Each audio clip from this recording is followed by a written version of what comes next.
श्री स्वामी समर्थांचे असे अनुभव या व्हिडिओच्या माध्यमातून तुम्हाला कळणार आहेत की खरंच तुमचा त्याच्यावरती विश्वास बसणार नाही. आजचा हा अनुभव ज्योतिताईंचा आहे.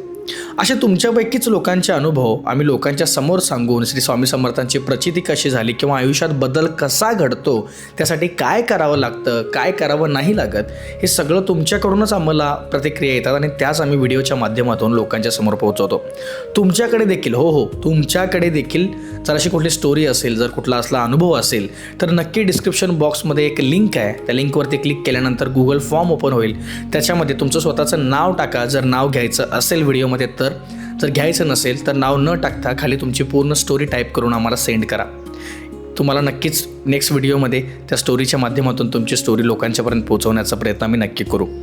आजचा अनुभव ज्योतिताईंचा आहे. श्री स्वामी समर्थ, माझ्या बाळाला मरणाच्या दारातून कसं परत आणलं, माझ्या आयुष्यात घडलेला हा चमत्कार मी कधीच विसरू शकणार नाही. आज मी माझ्या आयुष्यातला असा प्रसंग सांगत आहे जो आठवला की आजही डोळ्यात पाणी येतं.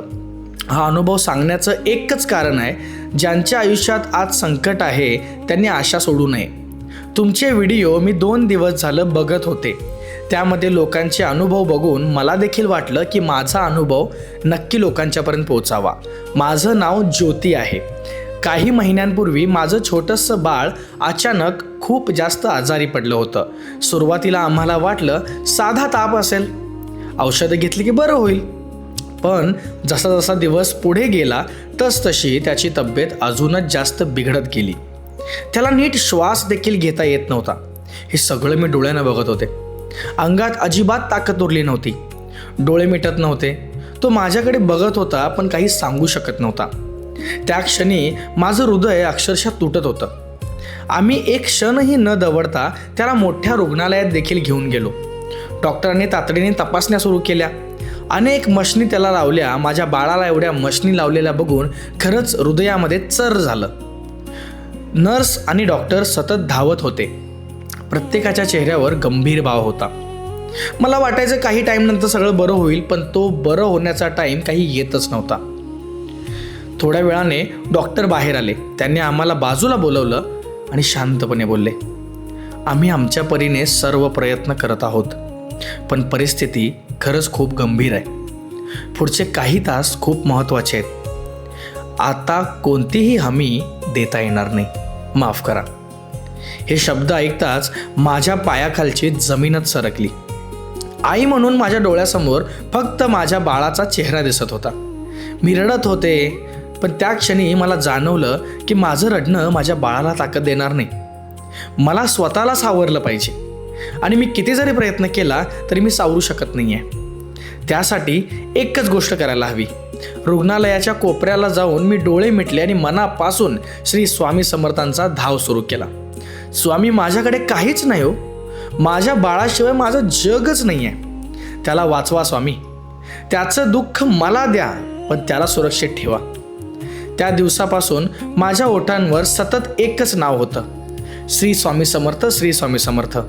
मी प्रत्येक क्षणी जप करत होते, पण त्याचबरोबर डॉक्टरांनी सांगितलेली प्रत्येक गोष्ट काटेकोरपणे पाळत होते.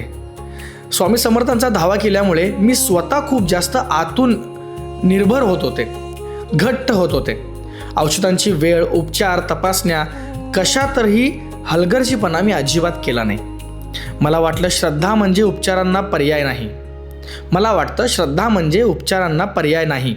श्रद्धा म्हणजे संकटात मनाला धैर्य देणारी गोष्ट असते किंवा शक्ती असते. जर आपलं मनच खंबीर नसेल तर आपण काहीच करू शकत नाही. मी माझ्या बाळाजवळ बसायचे, त्याचा हात हातात घ्यायचे, त्याच्या कानात हळूच म्हणायचे, बाळा, तू खूप धाडशी आहेस. पण मला वाटायचं, बाळा, तू खूप धाडशी आहेस, तू नक्की बरा होशील. स्वामी आपल्या सोबत आहेत बरं का. तू काही बोलू शकत नव्हता, पण मला वाटायचं त्याला माझा प्रत्येक शब्द ऐकू जात आहे. दिवस जात होते. प्रत्येक दिवस एक वर्षासारखा वाटत होता. एक दिवस डॉक्टर तपासणी करून बाहेर आले. त्यांच्या चेहऱ्यावरचा आधीसारखी चिंता नव्हती. ते हसले आणि म्हणाले, आता सुधारणा दिसते बरं का. शरीर उपचारांना चांगला प्रतिसाद देतोय. ते शब्द ऐकताच माझ्या डोळ्यातून आनंदाश्रू वाहू लागले. त्या दिवसानंतर माझ्या बाळाची प्रकृती हळूहळू सुधारत गेली. मशीन कमी झाली, औषधांचा परिणाम दिसू लागला. त्याने पहिल्यांदा डोळे पूर्ण उघडले आणि माझ्याकडे बघून अलगद हसला. तो क्षण माझ्यासाठी संपूर्ण जग मिळवण्यासारखा होता. धन्यवाद श्री स्वामी समर्थ. ज्योतिताईंचा हा अनुभव कित्येकदा बऱ्याच ठिकाणी आपल्याला बघायला मिळतो की देवधर्म किंवा देवाची प्रार्थना करणं या गोष्टीला वैज्ञानिक असेल किंवा जरी शिकलेली सवरलेली माणसं असेल हे खोटं समजतात. पण ह्या ज्योतिताईंच्या अनुभवातून कळतं की योग्य तो डॉक्टरांच्याकडनं उपचार घेत घेत त्यांनी कसा स्वतःच्या मनाला खंबीर करण्यासाठी श्री स्वामी समर्थांचा धाव केला. आणि हे खरं आहे, म्हणजे फक्त अनुभवातूनच सांगतोय अशातला भाग नाही, पण श्री स्वामी समर्थांचा धाव कित्येक वेळा मनाला धीर देण्यासाठी किंवा मनाला खंबीर करण्यासाठी नक्की करावा. आणि त्याने होतं मन खंबीर. हा पर्सनली मला पण अनुभव आला आहे. त्यामुळे नक्कीच असे अनेक अनुभव या चॅनलवरती तुम्हाला दिसतील.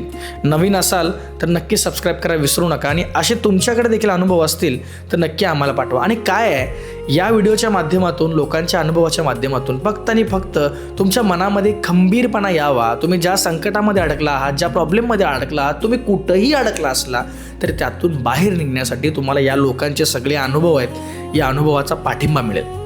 आणि असेच अनुभव तुमचे देखील असतील तर ते आमच्यापर्यंत पोचवायला तुम्ही विसरू नका. परत भेटू पुढच्या व्हिडिओमध्ये. तोपर्यंत धन्यवाद.